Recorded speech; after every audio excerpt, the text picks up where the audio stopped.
La noche tiene un lenguaje que casi nadie entiende. Habla con murmullos que se cuelan por las rendijas de las ventanas, con pasos que no dejan huella, con un frío que no siempre viene del viento. Algunos lo llaman miedo, otros, memoria. Pero hay quienes saben que lo que realmente escuchamos en la oscuridad son los ecos de aquello que no ha podido irse. Cada historia que vas a oír es distinta, pero todas comparten el mismo pulso, el de algo que insiste, que no se resigna a desaparecer.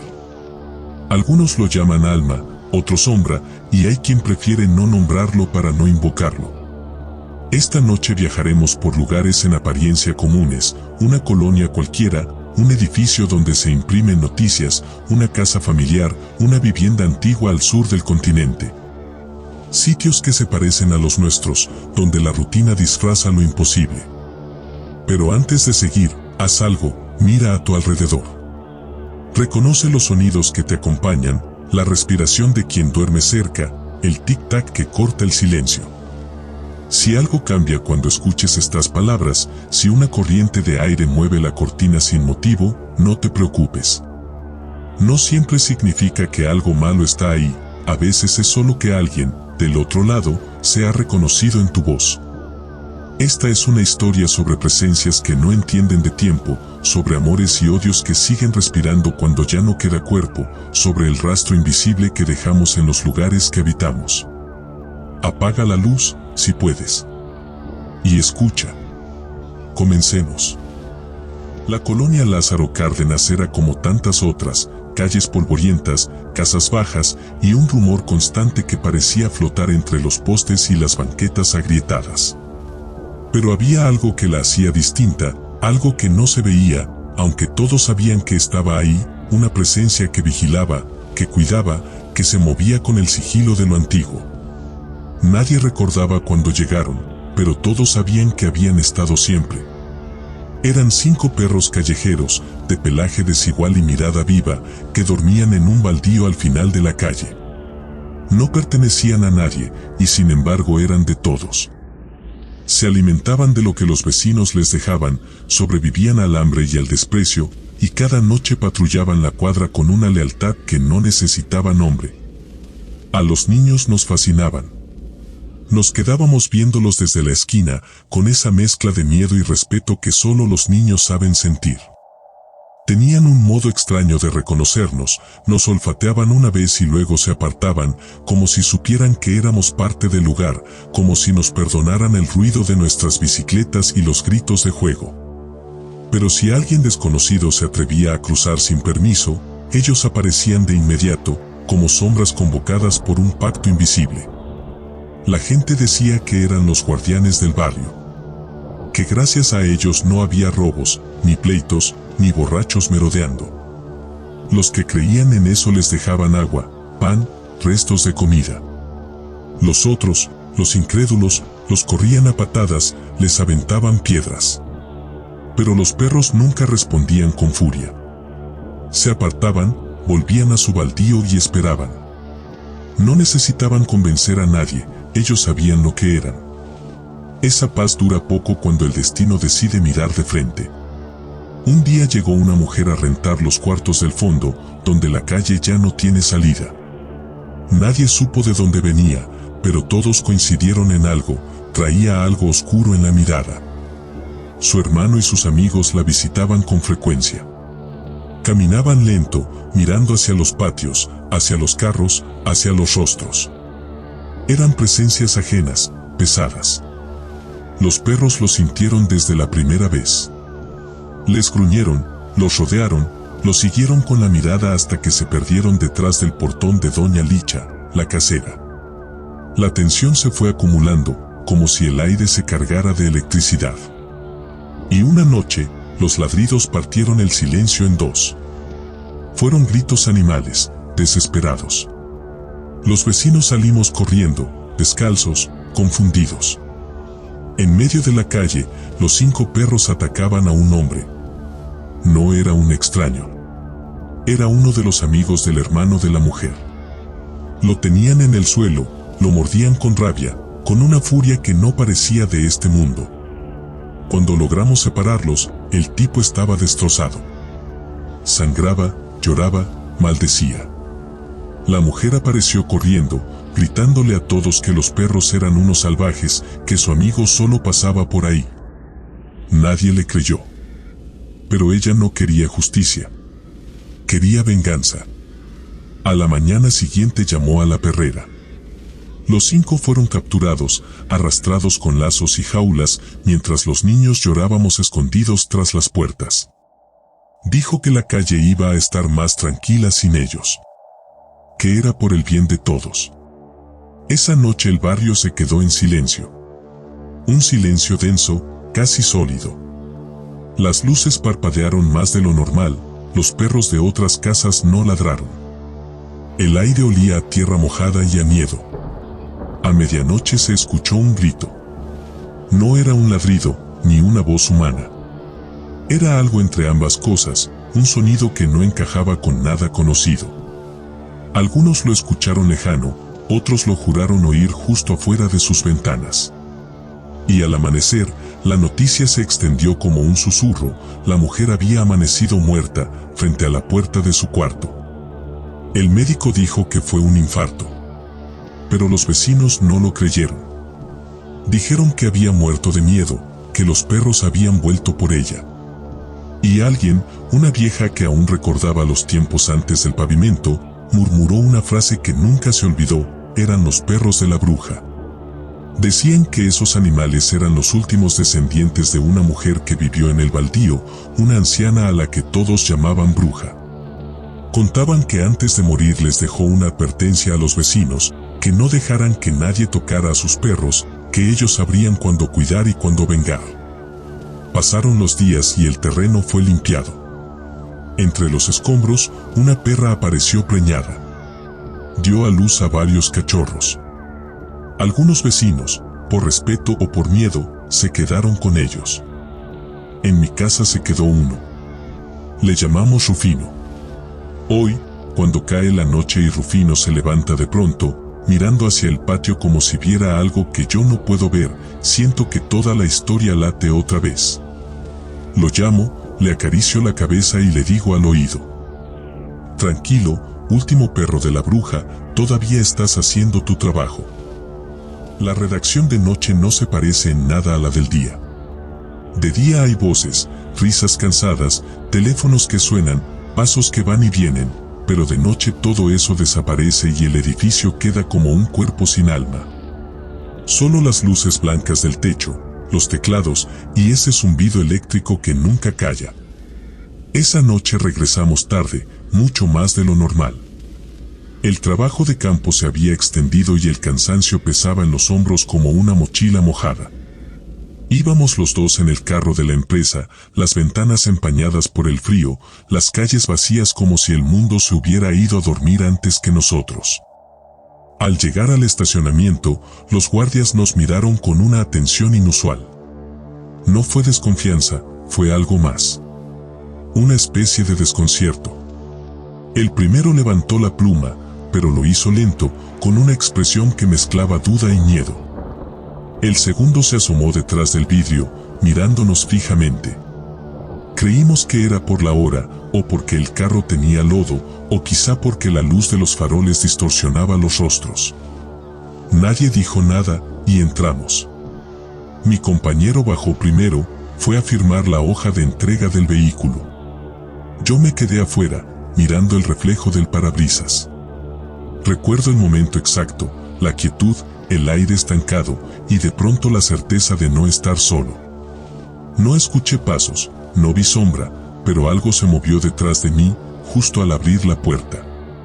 Era esa sensación que se te mete en el cuerpo como un escalofrío que no puedes sacudirte. La guardia me observaba desde la caseta, apretando los labios, con la mirada fija. Cuando mi compañero regresó, lo noté nervioso también. Caminamos juntos hacia la entrada principal del edificio. Esperamos el pitido de la tarjeta, el clic metálico de la puerta. Y mientras el sonido se estiraba en el aire, pude sentir otra presencia junto a nosotros. Entramos los dos, o eso creímos. Pero las cámaras, más tarde, contarían otra historia. A la mañana siguiente, uno de los redactores me preguntó si sabía lo que había pasado. No entendí. Dijo que los guardias habían hablado toda la noche de nosotros. Según ellos, cuando llegamos, en el asiento trasero del auto iba una mujer. No pudieron verle la cara. Tenía puesta una gorra y el cabello negro se le caía por los hombros. Dijeron que caminó detrás de nosotros hasta la puerta y que esperó a que se abriera para entrar. La vieron en el monitor, 3 siluetas avanzando por el pasillo largo de la redacción. 2 hombres al frente, una mujer detrás. Cuando subimos a la planta alta, la figura se detuvo en las escaleras. Parecía mirar hacia el techo y después, simplemente, desapareció. Nadie quiso ir a revisar.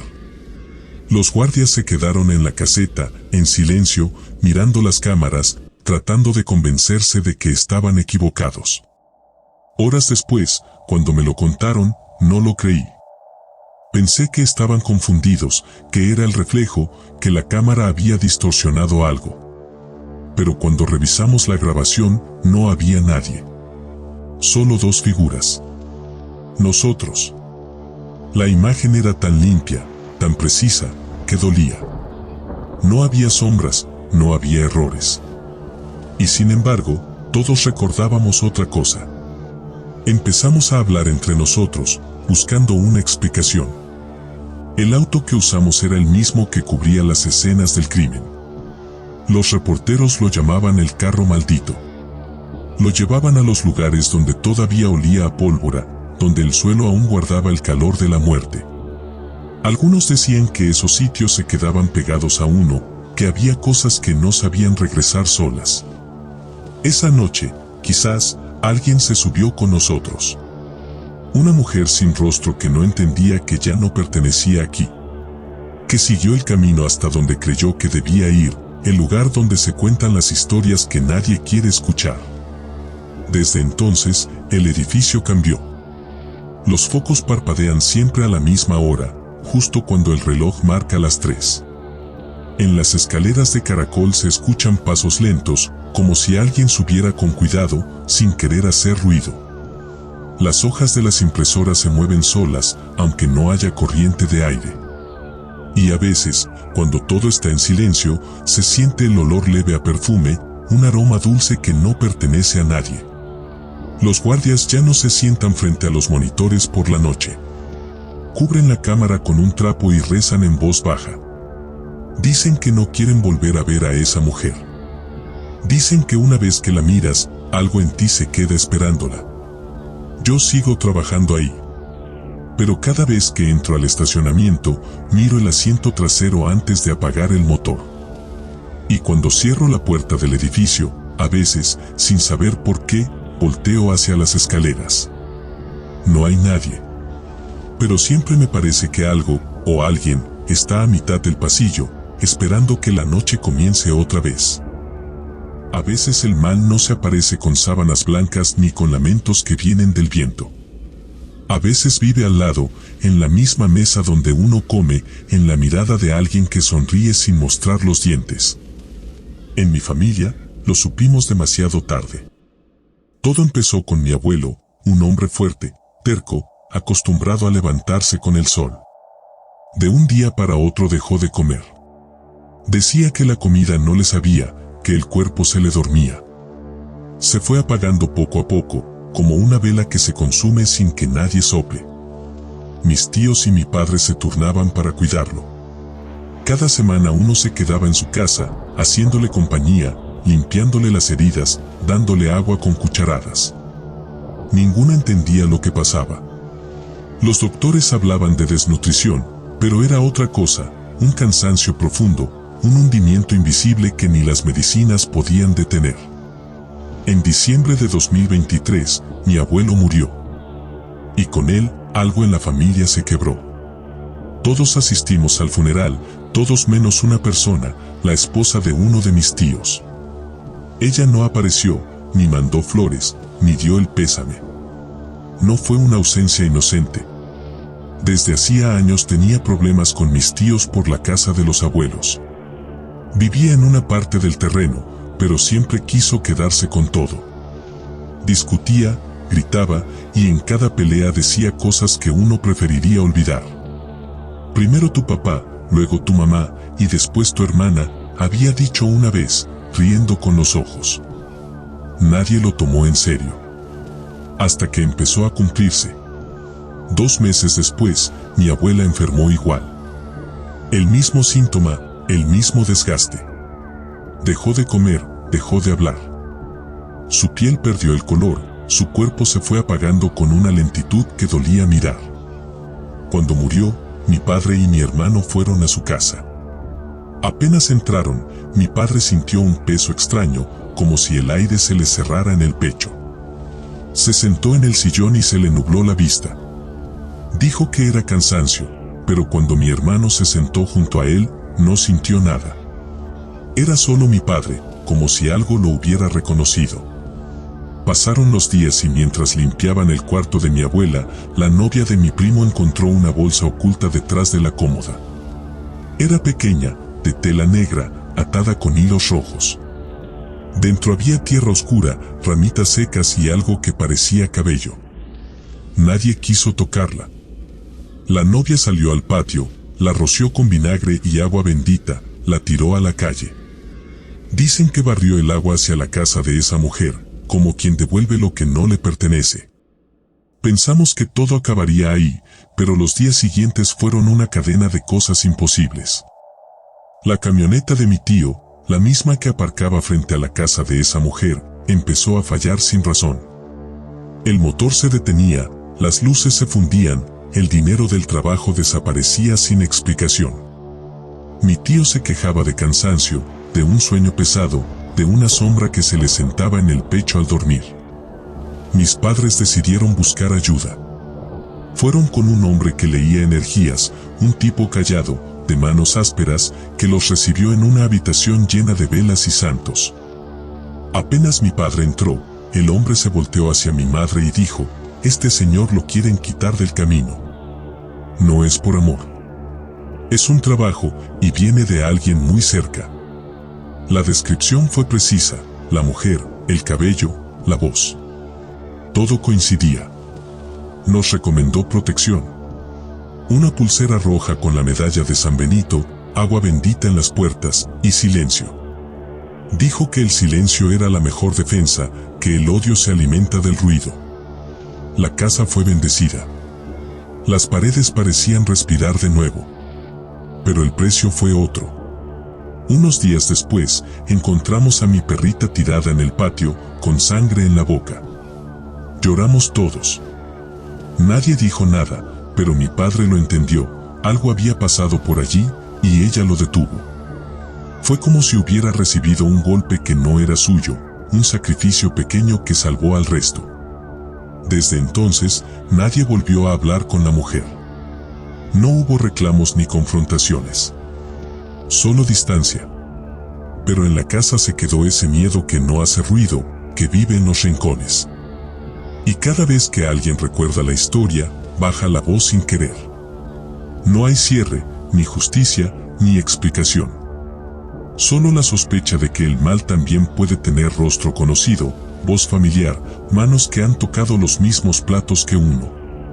A veces, lo verdaderamente aterrador no viene de los muertos. Viene de los vivos. Y no siempre hay oración que lo detenga. Santiago de Chile siempre me pareció una ciudad de sonidos. El tránsito, los vendedores en la esquina, el zumbido del metro bajo la tierra, los ladridos que se apagan con la noche. Pero cuando nos mudamos a esa casa, el silencio era distinto.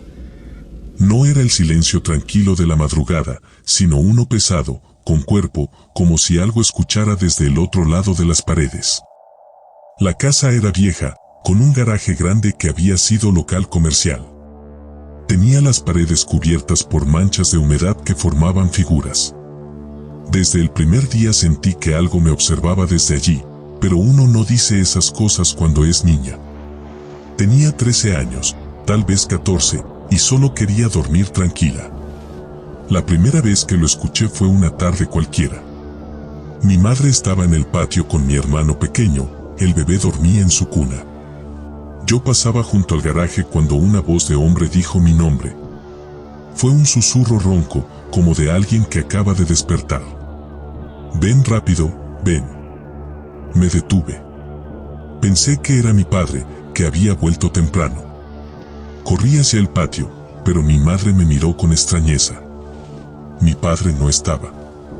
En ese momento, el bebé comenzó a llorar, un llanto fuerte, como si hubiera sentido algo que nosotros no. Esa noche me costó dormir.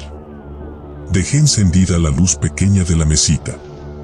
No sé cuánto tiempo pasó hasta que desperté con el cuerpo frío. Todo estaba en silencio, salvo el zumbido del foco. Me levanté, apreté el interruptor de la lámpara principal.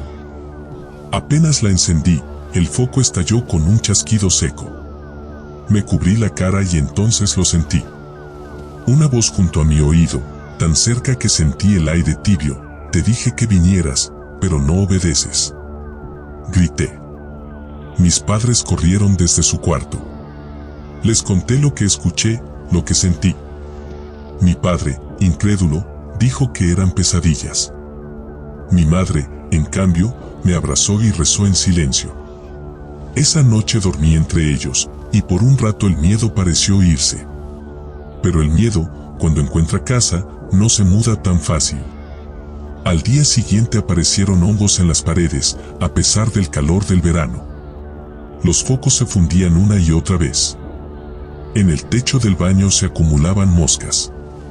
A las semanas, los ruidos comenzaron, el agua del grifo que se abría sola, los pasos en el pasillo cuando todos dormían, la puerta del garaje que se cerraba sin viento. Cada noche me costaba más dormir. Mi cuerpo se volvió ligero, los ojos hundidos, las manos temblorosas. Los médicos no encontraban explicación, decían que era estrés, anemia, crecimiento. Pero yo sabía que no era eso. Una madrugada desperté sin saber por qué. La luz tenue de mi lámpara pintaba el pasillo de color ámbar. Y lo vi. Sentado en el sillón de la sala, un hombre mayor. Tenía pantuflas y una sonrisa que no era amable. Me hacía señas con la mano, como quien llama a una hija pequeña. No podía moverme.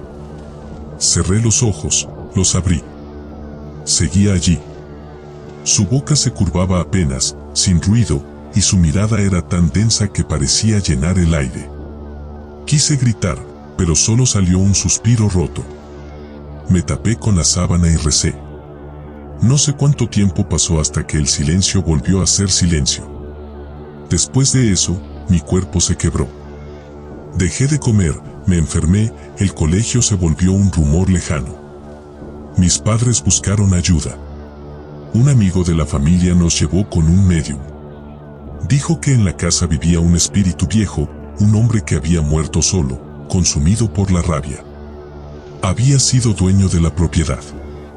Murió enfermo, abandonado por su esposa y su hija. Desde entonces, buscaba a la niña. Quería que regresara.